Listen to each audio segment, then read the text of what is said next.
നമസ്കാരം.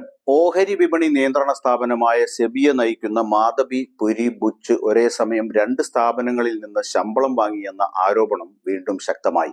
സെബിയുടെ മുഴുസമയ അംഗമായ ശേഷവും അതുവരെ ജോലി ചെയ്ത ICICI ബാങ്കിൽ നിന്ന് 16.80 കോടി രൂപ ശമ്പളമായി വാങ്ങിയെന്നാണ് പ്രധാന പ്രതിപക്ഷമായ കോൺഗ്രസിന്റെ ആരോപണം. ഇതിനോട് ഇതുവരെയും മാധബി പ്രതികരിച്ചിട്ടില്ല. അതേസമയം റിട്ടയർമെന്റ് ആനുകൂല്യങ്ങൾ അല്ലാതെ നൽകിയിട്ടില്ലെന്ന് ICICI ബാങ്ക് വിശദീകരിച്ചു.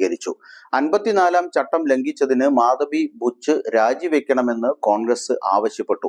2017 ഏപ്രിൽ 5 മുതൽ 2021 ഒക്ടോബർ 4 വരെ സെബിയുടെ മുഴുവൻ സമയ അംഗമായി മാധബി പ്രവർത്തിച്ചു. 2022 മാർച്ച് 2-ന് സെബി ചെയർപേഴ്സണായി. സെബിയുടെ മുഴുവൻ സമയ അംഗമായിരുന്ന സമയത്ത് ICICI ബാങ്കിൽ നിന്ന് ക്രമമായി ശമ്പളം വാങ്ങി. സെബി മുഴുസമയ അംഗം ICICIയിൽ നിന്ന് ശമ്പളം വാങ്ങാമോ എന്ന് കോൺഗ്രസ് വക്താവ് പവൻ ഖേര ചോദിച്ചു.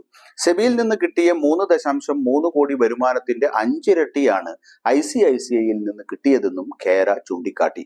മാധബി പുരി ബുച്ചിനും ഭർത്താവിനും സെബി അന്വേഷണം നേരിടുന്ന അദാനി ഗ്രൂപ്പുമായി ക്രമവിരുദ്ധമായ ബന്ധമുണ്ടെന്ന ഹിൻഡൻബർഗ് ആരോപണത്തിന് പിന്നാലെയാണ് പുതിയ വിവാദം പൊന്തിയത്.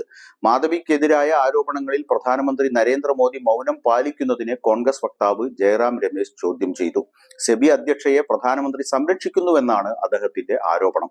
ICICI ബാങ്കും സബ്സിഡിയറിയായ ICICI സെക്യൂരിറ്റീസും ലയിക്കുന്നതിന് സെബി ഒത്താശ ചെയ്തു കൊടുത്തുവെന്ന വിമർശനം നിലനിൽക്കെയാണ് കോൺഗ്രസ് പുതിയ ആരോപണവുമായി രംഗത്ത് വന്നത്. ICICI സെക്യൂരിറ്റീസിൽ ICICI ബാങ്കിന് 75% ഓഹരി ഉണ്ടായിരുന്നു. 2023-ലാണ് സെക്യൂരിറ്റീസിനെ ഏറ്റെടുക്കുന്നതായി ബാങ്ക് പ്രഖ്യാപിച്ചത്.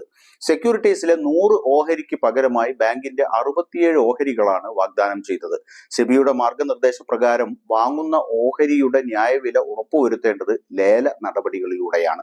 എന്നാൽ ഈ ചട്ടം ഇളവ് ചെയ്തു കൊടുത്തു. ഓഹരി കൈമാറ്റ അനുപാതം പ്രഖ്യാപിച്ച ശേഷം മാർച്ചിൽ 2 കമ്പനികളിലെയും ഓഹരി ഉടമകളുടെ അഭിപ്രായ വോട്ടെടുപ്പ് നടത്തുകയാണ് ഈ ലയനത്തിൽ ചെയ്തത്. 72% പേർ ലയനത്തെ അനുകൂലിച്ച് വോട്ട് ചെയ്തു. എന്നാൽ 100-ൽ പരം സ്ഥാപനേതര നിക്ഷേപകർ പരാതിയുമായി കമ്പനി നിയമ ട്രിബ്യൂണലിനെ സമീപിച്ചിരുന്നു. ഓഹരി മൂല്യനിർണ്ണയം നടത്തിയത് നിഷ്പക്ഷ വിദഗ്ധരാണെന്ന് ICICI വാദിച്ചു.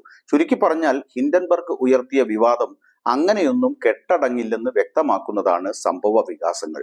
ഈ പ്രശ്നത്തോട് എത്രകാലം കേന്ദ്ര സർക്കാർ മുഖം തിരിഞ്ഞു നിൽക്കും എന്ന ചോദ്യം പ്രസക്തമാവുന്നത് ഇവിടെയാണ്.